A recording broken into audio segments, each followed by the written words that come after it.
Correction des exercices, page 276. Donc nous avons 320 qui font du piano sur un total de 500. Donc quelle est la proportion? C'est 320 divisé par 500. On fait le calcul et on trouve 0,64. Alors soit on laisse le résultat comme ça, sinon on peut le mettre en pourcentage si on veut. Donc on multiplie par 100, ça fait 64% des étudiants qui font du piano. Les deux réponses sont valables.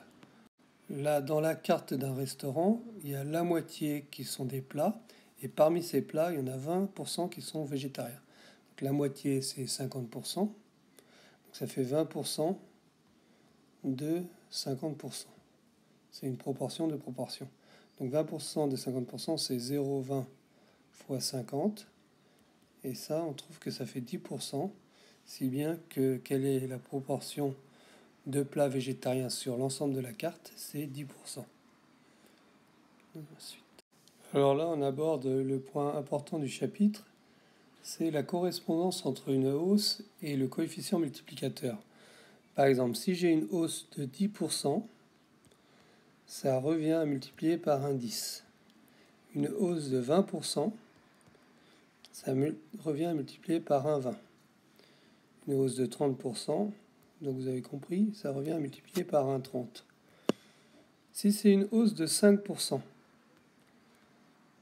ça revient à multiplier par 1,05.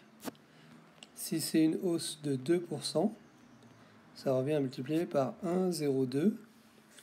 Et une hausse par exemple de 2,1%, ça revient à multiplier par 1,021. Maintenant les baisses. Si j'ai une baisse de 10%, ça revient à multiplier par 0,90. Une baisse de 20% par 0,80. Une baisse de 30% par 0,70. Alors plus dur, si c'est une baisse de 5%, alors ça revient à multiplier par 0,95. Une baisse de 3% par 0,97. Et vous voyez que si je mets le 5 ici, ça fait 100. Si je mets le 3 ici, ça fait 100. Une baisse de, disons, 12%. Ça revient à multiplier par 0,88. Parce que comme ça fait 12. Reste le dernier, c'est une augmentation de 100%. Ça revient à multiplier par 2. Et de 200%, ça revient à multiplier par 3. Alors après, ici, donc, on passe de 9,76 à 9,88. Donc on peut chercher le coefficient multiplicateur.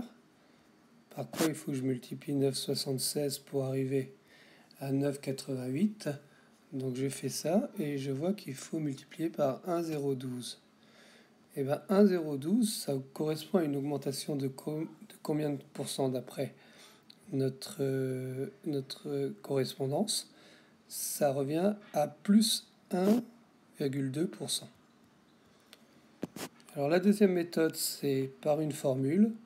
C'est valeur finale moins valeur initiale divisé par valeur initiale et on multiplie par 100. On fait le calcul et on trouve 1,2. On retrouve la même chose. Donc il y a une augmentation de 1,2%. Après, donc là, il faut passer de pourcentage d'augmentation à coefficient multiplicateur. Donc une hausse de 30%, on a vu que ça revenait à multiplier par 1,30. Une hausse de 45 par 1,45. Une baisse de 10% par 0,90. On voit que si je mets 10 ici, ça complète à 100.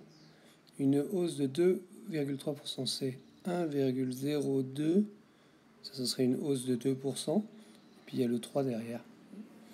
Une hausse de 100%, donc on a vu que c'était revenu à multiplier par 2. Et une baisse de 0,3. Alors, si c'était une baisse de 1%, ça serait 99. Mais là, il faut rajouter encore comme ça. Comme ça, si je mets le 3 ici, ça va faire 100. Là, c'est l'inverse. On a le coefficient multiplicateur. Il faut retrouver le pourcentage d'augmentation ou de baisse. Alors, 1,2, c'est en fait 1,20. Donc là, on comprend que ça fait une augmentation de plus 20%. 1,03 plus 0,3, enfin c'est 3% en fait. Alors ici, je vois qu'il faut mettre 11 si je veux compléter à 100. Donc ça fait une baisse de 11%. Et là, quand on multiplie par 2, on a vu que ça revenait à faire une augmentation de 100%. Donc là, on a des évolutions successives. On a une hausse de 10%, puis une baisse de 40%. Alors déterminer le coefficient multiplicateur global. Donc une hausse de 10%, ça revient à multiplier par 1,10. Une baisse de 40%, ça revient à multiplier par 0,60. On fait le calcul et on trouve 0,66. 0,66, pour compléter à 100, ça fait 34 ici, ça fera 100. Donc ça correspond à une baisse de 34%. Alors ici, on fait la même chose. Donc une baisse de 20%, ça fait 0,80. Suivi d'une baisse de 10%, ça fait un coefficient de 0,90. Alors on fait le calcul, on trouve 0,72. 0,72, ça correspond à une baisse de 28. Si je mets 28 ici, ça va faire 100.